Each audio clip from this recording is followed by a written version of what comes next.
Hi friends, ഇവരെന്നെ നോക്കി ഇങ്ങനെ ഇരിക്കുവാണെങ്കിൽ ഡ്യൂട്ടി കഴിഞ്ഞ് വരാനേ ഞാൻ എന്നും വന്ന് ഒരു 5:30 വിട്ട് കഴിഞ്ഞാൽ ഒരു 6:30-7 വരെ ഇവിടെ ഇങ്ങനെ നടക്കും.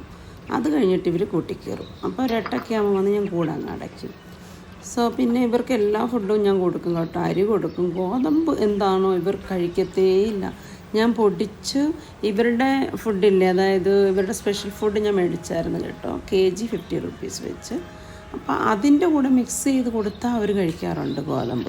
ഇല്ലെങ്കിൽ നമ്മൾ വെള്ളത്തിലിട്ട് കുതിർത്ത്, എന്നാലും കണക്കാണ് കഴിപ്പ്. കൂടുതലും ഞാൻ അവരുടെ ഫുഡും അരിയും കൊടുക്കും, പിന്നെ ചോറും കൊടുക്കും. പിന്നെ ഞാൻ ഇവരെ കംപ്ലീറ്റ്ലി അടച്ചിടുക എന്ന് പറയുന്നത് എൻ്റെ ഡ്യൂട്ടി സമയത്ത് മാത്രം ഞാൻ അടച്ചിടും. സൺഡേ ഞാൻ തുറന്നു വിടും. പിന്നെ ദിവസം ഞാൻ ഒരു 2 മണിക്കൂർ മിനിമം ഞാൻ തുറന്നു വിടുന്നുണ്ട്. അതൊക്കെ പോരെയോ? എനിക്കിതേക്കുറിച്ച് കൂടുതലൊന്നും അറിയത്തില്ല. എന്നെക്കൊണ്ട് പറ്റുന്ന പണിയെല്ലാം ചെയ്യുന്നുണ്ട് ഞാൻ. പിന്നെ പുല്ല് ഞാൻ എന്നും കൊടുക്കും കേട്ടോ. പുല്ല് കൊടുക്കും. പിന്നെ ഞാൻ ഈ പനിക്കൂർക്കയില്ലേ, പനിക്കൂർക്കയുടെ ലീഫ് കൊടുക്കും. ഫ്രൂട്ട്സും കൊടുക്കാറുണ്ട്. വളർന്ന് വലുതായവരല്ലേ.